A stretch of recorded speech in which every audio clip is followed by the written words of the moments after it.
time this week driving Suzuki's Alto. It's a 1 litre petrol engine, and it really goes. So the lovely throaty roar you get is due to the 3-cylinder engine. I never quite understand that, but I believe that's probably the case. I felt quite embarrassed that people might be looking at me making this awful noise.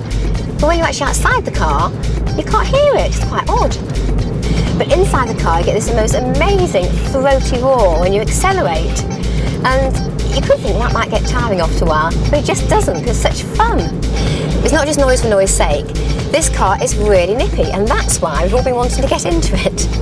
So the Alto is slightly smaller than your average Super Mini, slightly narrower as well, which really does make it a fantastic urban car, together with amazing turning circle, which is, well, very similar to that of a taxi. Amazing. Which of course means you can do a quick U-turn rather than having to do that, laborious 3-point turn. So it's fantastic for urban driving, quick, nippy, zipping in and out, fantastic. So to look at this car, it does look like a three-door car and completely fooled my husband, but it is actually quite a 5-door car, which does give it more flexibility. It's a very cheeky look to it. So I think it's a stylish, quirky looking little car. It's got quite a sporty look to it. The line of the windows sort of has a kick-up effect, so it's like wedge-like windows to the rear. It's got fantastic front lights, slightly bulgy looking, bog-eyed, but I quite like that, and lovely lights to the rear. I think we're so used to seeing cars with big fat wheels, and this car has thinner wheels, which of course helps with fuel economy, but does detract from the look slightly. The alloy part of the wheel does slightly help the looks though, balances it out. So while I actually love the sound of this car, what about actually driving it? It's very comfortable seats. They are quite firm, but easy to adjust, going up and down and forward and back, which is great to have that height adjustment, very important. Gears are lovely, click into place really nicely. Steering's easy, no problem there. I do like the fact that it's only a 4-seater. I think that gives so much more room at the back for adults or children, rather than trying to squeeze an extra 5th seat in there. But the seats are quite low at the back, and because the windows are quite small, it could be sort of quite a claustrophobic feel. But children sitting in booster seats, what have you, at least it raises them up, so it's not too bad for them. The car we're driving, we've actually got air conditioning, which is a real plus, I feel. You have got electric windows at the front, but I can't operate both windows from my driver's side, so I've got to reach over, a bit of a pain.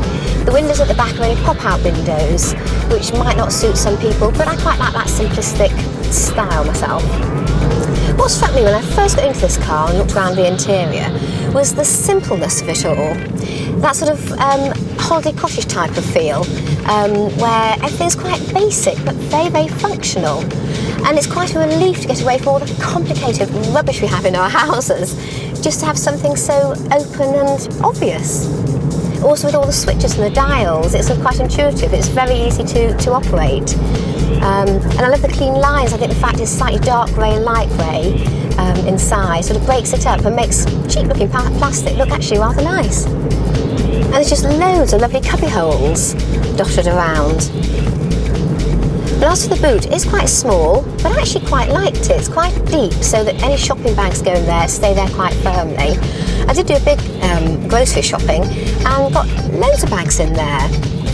Parcel shelf is a bit odd, but it does work once you work out what it does. I do have a few niggles about this car, my main one being the boot. The fact you have to open it with a key, there's no button there to open it, or there's a lever inside the car that releases it. And that's very annoying if you've got bags of shopping you want to get in there. The other thing is the electric window, which we already discussed, about the passenger side, and also the rear mirror. And also the rear view mirror doesn't dip, so that you can get blinded at night by all the headlights behind you. But one button I really, really love, because it's in such a lovely, obvious place, is the lock here for all 4 doors. Or 5 doors. So not only is this car great fun to drive and incredibly nippy, it's got amazing green credentials. Its emissions are 103 grams per kilometre, and on a combined cycle you can do just over 64 miles per gallon, which I think is really amazing. So the car we're driving is their top of the range car, and it comes in at 8,400. You can get the bottom of the range for 7,200. So really not a bad price for a very nippy, lively, fun car.